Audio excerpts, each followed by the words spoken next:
Reading people has to do with the headspace that they're in.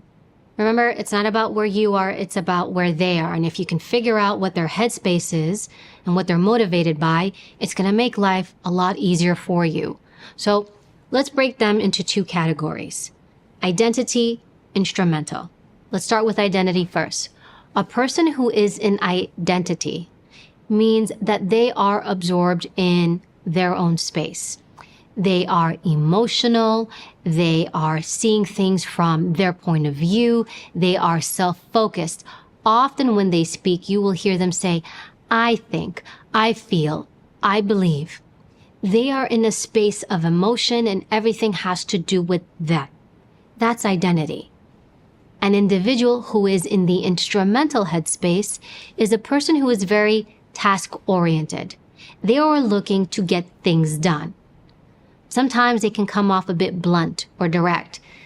I happen to be quite instrumental. I can't help it. The U.S. Secret Service was a very instrumental agency. Nobody really cared about how you felt.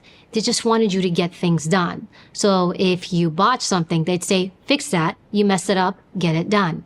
Nobody's feelings would get hurt because it was a very instrumental headspace. When you're instrumental, you're direct, you're to the point, you're very task-oriented, very little emotion there. Now here's the kicker. You need to know where people are when you're speaking to them.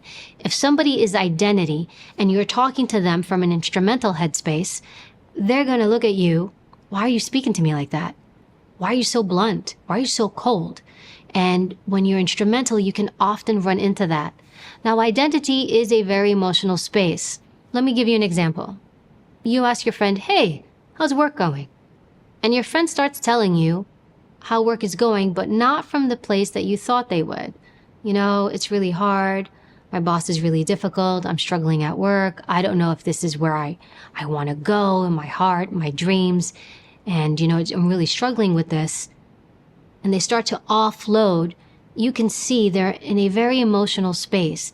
They're turning inward. They're self-focused. And they're telling you their emotions and feelings. Now you, as a good friend, might think, hey, this is where I should come in and start to give them advice. Let me give them a solution. And maybe you give them a solution. Hey, why don't you quit? Oh, I know somebody in that field. Why don't you go check it out? Fast forward, you see your friend 2 weeks later and you ask them, hey, did you make that phone call? Or did you meet that person I referred to you? And they say no. You're thinking, why didn't you do that? You know why? Because they didn't ask you for your advice. When somebody is an identity, they just want to offload. They just want to tell you their problem, what they're suffering with or struggling with. You need to know that. It's not the, hey, you know what you should do? That's not what that is. You want to make sure that you are in the headspace of that person.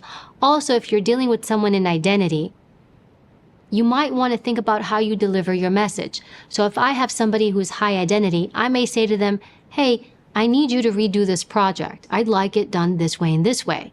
An identity person might hear, Evy doesn't like this, so she doesn't like me.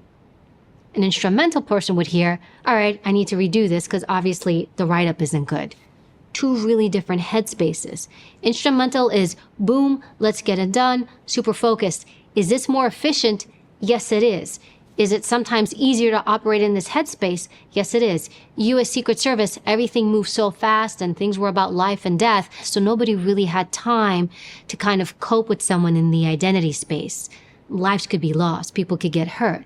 So everybody was very instrumental. Boom, boom, boom. Get this done. Put your feelings out of the way. Now, here's the thing. Once you know somebody's an identity, you need to adapt to that person. What I'm trying to teach you is meet people where they are. Don't try to bring people to you. You go to them. Don't take it the wrong way.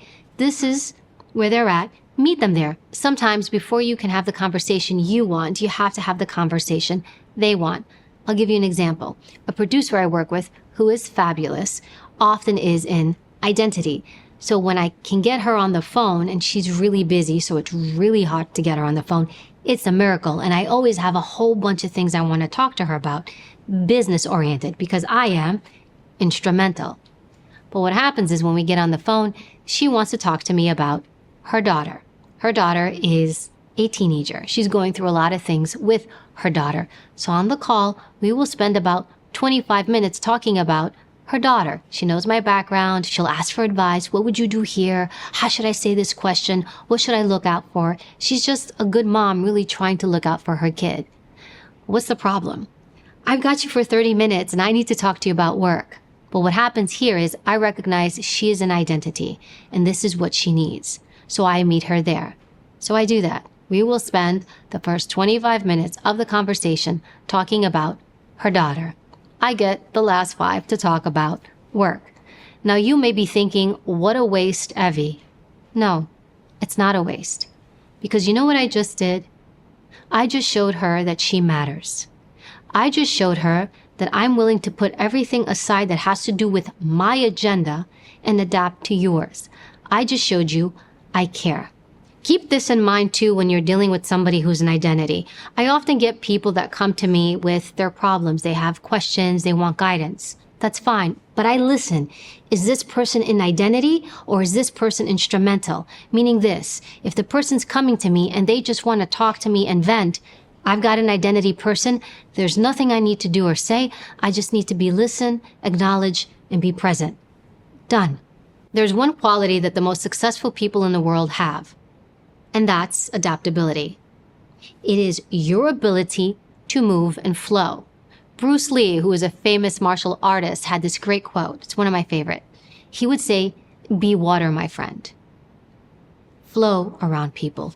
Move around people. Don't be static.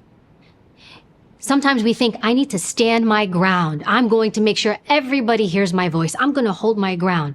Okay, well, when you do this, and then you have this, you have this. You got rock against rock. And you have a lot of conflict and a lot of problems. But here's the thing. When you become water, what happens? Well, if you punch water, water can't get hurt. Water flows. Water moves around its problems, around its opponents. You want to be water, my friend. Your ability to adapt and adapt well is going to pay dividends later on in life because it means nothing can impact you. You see problems coming and you adapt to them. You flow with them. Think of it this way. You're flowing around people and problems. You flow around people. You become smooth. So whatever person comes your way, I don't want you to do this. Remember? They're going to punch. You're going to become water. You're going to flow around them. You're not going to let their words impact you. You're not going to try to fight back. I also want you to think of adaptability as this. It's a strength. There's a common myth out there. People think I have to hold my ground. I have to make sure you hear me roar. You hear my voice.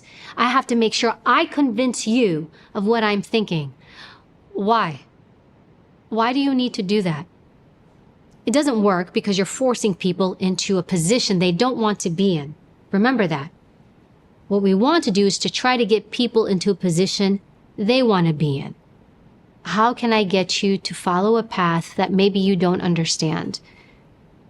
How can I get you to see things in a different light? That requires you listening, patience, and adapting to the persona that you are looking at. Now, when it comes to problems and situations, quite frankly, you just gotta move. If you deal with a problem and you get stuck, fine, recover from it. That's resilience, your ability to rebound and recover. However, you will get better at adapting to problems the faster you recover. The next problem comes along, we recover faster. The next problem comes along, you recover a little faster. Do you see the point? And so what happens is you're the recipient of problems, and it's almost like you're in a boxing match. Problem, boom, got it. Problem, boom. I am moving. I am moving. I want you to be constantly moving and off the X. You manage these problems well. You know what else happens? People are drawn to you. You're a person who fixes problems, doesn't create them. You're a solution. I'm going to be drawn to you. I'm going to want to be around you. I'm also going to see you as a leader. People who struggle, who can't adapt, who stay rigid, and quite frankly, stay one note, it's a repellent towards others. But people who can move and flow and deal with problems well. Also, How are you when you deal with these problems? How are you when you deal with difficult people? Does it impact you and does it show? Or are you able to absorb what's going on and then move through them?